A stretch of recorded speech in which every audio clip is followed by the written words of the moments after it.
Hi friends and assalamu alaikum. Welcome to our YouTube channel The World of Engineers. दोस्तों आज के lecture में हम डिस्कस करेंगे सेमीकंडक्टर रिलेटेड एमसीक्यूज का part 8 and the book name is electronic and communication engineering by Handa.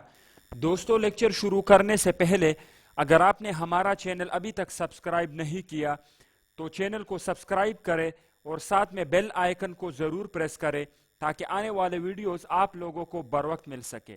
So friends, without wasting a time, let's start with MCQs number 101. The maximum forward current in case of signal diode is in the range of। दोस्तों हमारे पास signal diode एक normal diode होता है जो कि lightly doped diode होता है और जनरली हम इसको यूज करते हैं फॉरवर्ड बायस कंडीशन में। इसको हम रिवर्स बायस कंडीशन में यूज नहीं करते। If you use it in reverse bias it properties will be degraded. तो दोस्तों जो हमारे पास सिग्नल डायोड होता है उसकी जो रेंज होती है करंट की फॉरवर्ड वो 1 एम्पेयर टू 10 एम्पेयर होती है। तो दोस्तों ये आपने याद रखना है, इसमें कोई लॉजिक नहीं है। सिग्नल डायोड की forward current rating 1 ampere to 10 ampere होती है। MCQs number 102 is which of the following diode is designed to operate in the breakdown region। तो हमारा आंसर होगा option number C, Zener diode. इसको हम यूज करते हैं ब्रेकडाउन रीजन में क्योंकि जेनर डायोड हमारे पास एक स्पेशल डायोड होता है जिसको हम वोल्टेज रेगुलेशन के लिए यूज करते हैं to maintain a constant voltage across a varying load. यानी अगर हमारा लोड चेंज होता है यानी वेरिएबल लोड हो हमारा, तो हम क्या करते हैं कि जीनर डायोड यूज करते हैं और इस जीनर डायोड को हम रिवर्स बायस में यूज करते हैं। You can see it here, positive is connected to cathode and negative is connected to anode of the Zener diode. इसको हम रिप्लेस करते हैं वोल्टेज सोर्स से और इस वोल्टेज सोर्स का जो वोल्टेज होगा वो VZ के बराबर होगा और ये वोल्टेज दिया होता है specification sheet of Zener diode में। तो हमारे पास मार्केट में डिफरेंट रेटिंग के जीनर डायोड अवेलेबल होते हैं, तो हमारा आंसर है जीनर डायोड। इसको हम रिवर्स बायस में यूज करते हैं और ये जो VZ होता है ये ब्रेकडाउन वोल्टेज होता है, यानी ये कांस्टेंट वोल्टेज होता है। इसके बाद फिर ये वोल्टेज चेंज नहीं होता। MCQs number 103 is power diodes are generally।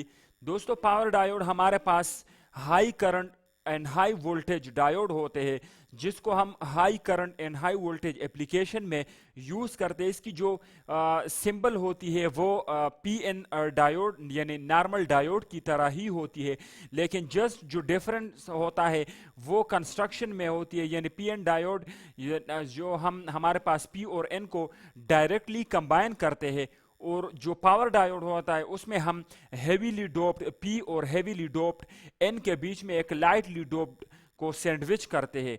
तो दोस्तों जस्ट कंस्ट्रक्शन का डिफरेंस होता है और इसमें जो हम सेमीकंडक्टर यूज करते हैं वो सिलिकॉन यूज करते हैं मोस्टली। तो हमारे पास पावर डायोड सिलिकॉन डायोड्स होते हैं। तो हमारा आंसर हुआ option number A. MCQs number 104 is Wiedemann Franz law correlates. अगर हम स्टेटमेंट पढ़े वाइडमैन फ्रांज लॉ का तो वो कहता है कि the ratio of thermal conductivity to electrical conductivity is same for all metals at a given temperature।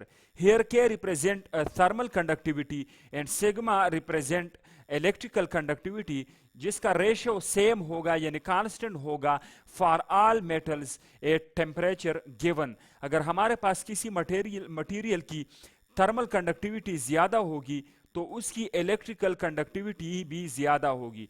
तो हम स्टेटमेंट से देख सकते हैं, तो हमारा आंसर होगा option number A, Wiedemann Franz law relates electrical and thermal conductivities. MCQs number 105 is in a semiconductor avalanche breakdown occurs when। दोस्तों जब हम PN जंक्शन को रिवर्स बायस अप्लाई करते हैं तो जंक्शन में माइनॉरिटी कैरियर्स की वजह से रिवर्स सैचुरेशन करंट फ्लो करता है, and this reverse saturation current leads to avalanche breakdown. क्योंकि जब हम रिवर्स बायस वोल्टेज का मैग्नीट्यूड इंक्रीज करते हैं तो minority carriers kinetic energy gain करते हैं, जिसकी वजह से जब वो पी टाइप के एटम्स के साथ स्ट्राइक करते हैं तो कोवेलेंट बॉन्ड ब्रेक होके इलेक्ट्रॉन होल पेयर जनरेट होता है, और जो न्यू इलेक्ट्रॉन होता है वो अपने आप को स्ट्रांग वोल्टेज यानी इलेक्ट्रिक फील्ड में फाइंड करता है, जिसकी वजह से उसकी काइनेटिक एनर्जी भी ज्यादा होती है, और इसी तरह वो new electron hole pair generate करता है। तो इसी तरह इस प्रोसेस को हम कैरियर मल्टीप्लिकेशन कहते हैं। अगर हम इसको कंट्रोल ना करें तो इस जंक्शन के थ्रू लार्ज करंट फ्लो होगा, और इसकी वजह से जंक्शन ब्रेकडाउन होगा, और इस ब्रेकडाउन को हम अवालांच ब्रेकडाउन कहते हैं। तो दोस्तों हमारा आंसर होगा option number A, when reverse bias exceeds the limiting value, क्योंकि एवलांच ब्रेकडाउन हमारे पास अकर करता है at high reverse bias potential पर, और ये हमेशा लाइटली डोप्ड डायोड में होता है, यानी अकर करता है। तो दोस्तों इसकी आपको उम्मीद है समझ आई होगी। MCQs number 106 is in a half wave rectifier the load current flows. तो दोस्तों ये एक हाफ वेव रेक्टिफायर का सर्किट डायग्राम है जिसमें सिंगल डायोड है। तो अगर हमारे पास इनपुट सिग्नल का पॉजिटिव हाफ साइकिल आता है तो ये डायोड, क्योंकि ये यहाँ पर पॉजिटिव होगा और यहाँ पर नेगेटिव होगा, तो ये डायोड फॉरवर्ड बायस होगा, जिसकी वजह से लोड रेजिस्टर में करंट फ्लो करेगा, और output will be equal to input, यानी load current will flow for the whole positive half cycle. तो दोस्तों अगर हमारे पास नेगेटिव हाफ साइकिल आएगा तो ये नेगेटिव यहां पर आएगा और पॉजिटिव यहां पर आएगा, तो ये डायोड रिवर्स बायस होगा, और रिवर्स बायस में आइडियली ये एज एन ओपन बिहेव करता है, तो हमारे पास लोड में कोई करंट फ्लो नहीं करेगा, यानी हमारे पास लोड करंट जीरो होगा।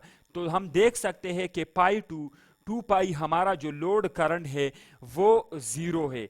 तो हम देख सकते हैं तो कि हम ऑप्शन में अगर देखें तो हमारा आंसर होगा option number A, only for the positive half cycle of the input signal. MCQs number 107 is if 10 volt is the peak voltage across the secondary of transformer in a half wave rectifier without any filter circuit, यानी filter mean कि हमने कोई capacitor use नहीं किया है, then the maximum voltage on the reverse bias diode will be।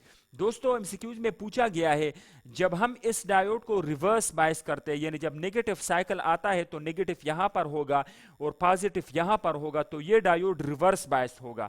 तो इस reverse bias पर वोल्टेज, यानी रिवर्स बायस में इस डायोड पर वोल्टेज कितना होगा? तो दोस्तों ये ओपन बिहेव करेगा, जिस तरह यहां शो किया गया है कि पोलैरिटी इस पर होगी माइनस और प्लस, और जो हमारे पास नेगेटिव सेकेंडरी वोल्टेज होगा वी मैक्सिमम, उसका नेगेटिव यहां पर होगा और पॉजिटिव यहां पर होगा।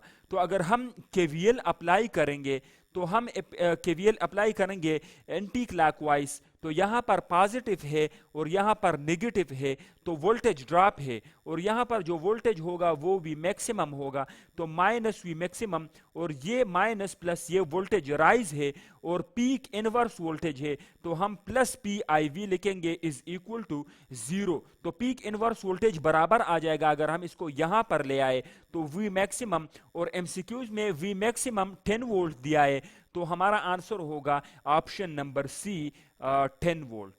उम्मीद है आपको समझ आई होगी। MCQs number 108 is in a center tape full wave rectifier 50 volt is the peak voltage between the center tape and one of the end of secondary, the maximum voltage across the reverse bias diode will be। दोस्तों इसमें भी हमसे ये full wave rectifier है centre tap, क्योंकि इसमें हमने tapping की हुई है सेकेंडरी पर, और वो जो ये टेपिंग है, और ये टेपिंग सेंटर पर की गई है सेकेंडरी वाइंडिंग की, इसलिए हम इसको सेंटर टेप ट्रांसफार्मर कहते हैं। तो इसमें पूछा गया कि अगर इसमें D1 या D2 जब रिवर्स बायस होता है तो इस पर कितना वोल्टेज ड्रॉप आता है। तो दोस्तों अगर ये नेगेटिव साइकिल आता है इनपुट पर, तो ये नेगेटिव यहाँ पर आएगा और पॉजिटिव यहाँ पर आएगा सेकेंडरी पर। इसके मुताबिक ये अपने आप को नेगेटिव पोलराइज करेगा, और इस हाफ सेकेंडरी पर इस नेगेटिव के मुताबिक ये पॉजिटिव बन जाएगा। तो हम देख सकते हैं कि D2 फॉरवर्ड बायस होगा और D1 नेगेटिव यहाँ कनेक्ट है, तो D1 रिवर्स बायस होगा। तो मैंने डायग्राम नीचे दिखाई है कि फॉरवर्ड बायस को हम आइडियली शॉर्ट से रिप्लेस करेंगे और रिवर्स बायस को हम आइडियली ओपन से रिप्लेस करेंगे।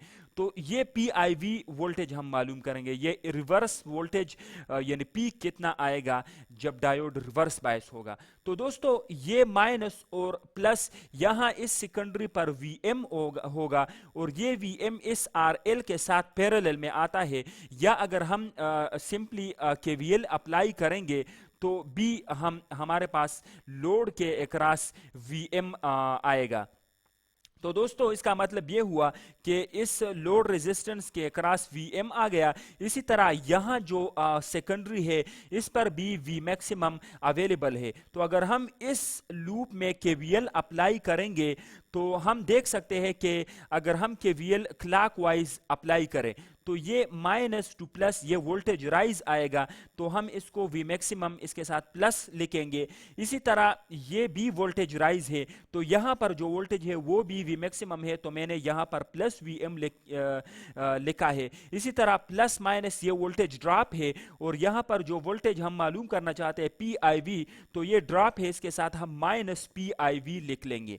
तो दोस्तों VM प्लस VM 2VM के बराबर आएगा, और हमने इसको यहाँ पर यानी यहाँ पर PIV को ले आए, यानी हमने इक्वेशन बराबर की, तो PIV हमारे पास बराबर आ जाएगा 2V मैक्सिमम। MCQs में मैक्सिमम वोल्टेज 50 वोल्ट दिया गया है, तो दोस्तों 2 इंटू 50 वो 100 वोल्ट आ जाएगा। यानी सेंटर टेप में जब डायोड रिवर्स बायस होगा तो इस पर जो पीक इनवर्स वोल्टेज इस MCQs के मुताबिक आएगा वो 100 वोल्ट होगा। तो हमारा आंसर होगा option number A 100 volt. MCQs number 109 is in a Zener diode. Option A, forward voltage rating is high, negative resistance characteristic exists, sharp breakdown occurs at low reverse voltage, none of the above। तो हमारा answer होगा option number B, Zener diode में sharp breakdown occur करता है लो reverse voltage पर। यानी हमारे पास जो ब्रेकडाउन होता है, अगर नॉर्मल डायोड जो हमारे पास नॉर्मल डायोड का ब्रेकडाउन 6 वोल्ट से ज्यादा होता है, और जीनर डायोड का जो ब्रेकडाउन वोल्टेज हम देख सकते हैं वो 6 वोल्ट से कम होता है। और ये इसलिए होता है क्योंकि हमारे पास Zener diode heavily doped diode होता है, और हमें पता है कि जब हम डोपिंग ज्यादा करते हैं तो थिकनेस जो डिप्लीशन रीजन की होती है वो बहुत कम होती है। और अगर हम इलेक्ट्रिक फील्ड के साथ रिलेशन देखें तो जब जितना ये कम होगा उतनी इलेक्ट्रिक फील्ड ज्यादा होगी, जिसकी वजह से जो कोवेलेंट बॉन्ड है वो जल्दी डायरेक्ट ब्रेक कर जाते हैं और इलेक्ट्रॉन होल पेयर यानी बहुत ज्यादा जनरेट होते हैं, और हमारे पास डायोड ब्रेकडाउन करता है। यानी हमने समझ लिया कि हमारा आंसर होगा option number C. MCQs number 110 is the DC output voltage from a power supply। दोस्तों अगर हम पावर सप्लाई की बात करते हैं तो ये मैंने यहाँ पर एक रेक्टिफाइड यानी फुल वेव रेक्टिफायर की जो आउटपुट होती है ये मैंने यानी दोनों हाफ साइकिल जब पास करते हैं, लोड करंट फ्लो करता है तो ये फुल वेव रेक्टिफायर होता है। इसके बाद हम इसको एक फिल्टर को देते हैं, यानी ये एक कैपेसिटर होता है, और कैपेसिटर की जो आउटपुट होती है वो इस तरह, यानी ये जो पीक के बीच में जो डिस्टेंस होता है तो कैपेसिटर इसको कम करता है, यानी कैपेसिटर उसको नीचे नहीं आने देता, यहाँ पर नीचे नहीं आने देता। तो अगर हमारे पास कैपेसिटर की वैल्यू ज़्यादा होगी, हम कैपेसिटर को जब बड़े साइज का लगाएंगे तो हम देख सकते हैं कि यानी ये टाइम कांस्टेंट होता है आर सी। जितना कैपेसिटेंस ज़्यादा होगा तो उतना ही उसका टाइम कांस्टेंट ज़्यादा होगा, यानी वो इतनी जल्दी डिस्चार्ज नहीं होगा कैपेसिटर। तो दोस्तों अगर वी मैक्सिमम तक चार्ज होगा कैपेसिटर तो वो इतनी जल्दी यानी डिस्चार्ज नहीं होगा, और ये जो रेक्टिफाइड पल्सेटिंग डीसी है तब तक ये पहुंच चुका होगा, तो फिर ये मैक्सिमम तक डिस्चार्ज होगा, चार्ज होगा, सॉरी, मैक्सिमम तक चार्ज होगा। इसी तरह ये फिर इस तरह डिस्चार्ज होगा और फुली डिस्चार्ज नहीं होगा, ताकि दूसरा ये मैक्सिमम तक पहुंच चुका होगा। तो इसी तरह जब हम कैपेसिटर को जितना ज़्यादा लगाएंगे तो हमारा जो डीसी आउटपुट होगी पावर सप्लाई की वो उतनी ज़्यादा होगी। और अगर हमारे पास लोड करंट ज़्यादा होगा, तो अगर लोड करंट ज़्यादा होगा तो ये कैपेसिटर नीचे तक डिस्चार्ज होगा। तो जब ये नीचे आएगा तो इसका मतलब हमारा डीसी जो है आउटपुट पर वो कम हो रहा है। तो हमारे पास लोड करंट के साथ पावर सप्लाई की जो आउटपुट डीसी होती है वो कम होती है। तो हम देख सकते हैं option number A, the DC output voltage from a power supply increases with higher values of filter capacitance, ये मैंने समझाया, and decreases with more load current, ये भी आप लोगों ने समझ लिया है। तो दोस्तों आज के लिए इतना ही काफ़ी। अगर आप लोगों को वीडियो पसंद आई हो तो वीडियो को लाइक एंड शेयर ज़रूर करें, ताकि आने वाले वीडियोस आप लोगों के लिए पूरी मेहनत के साथ बनाए। And thank you very much.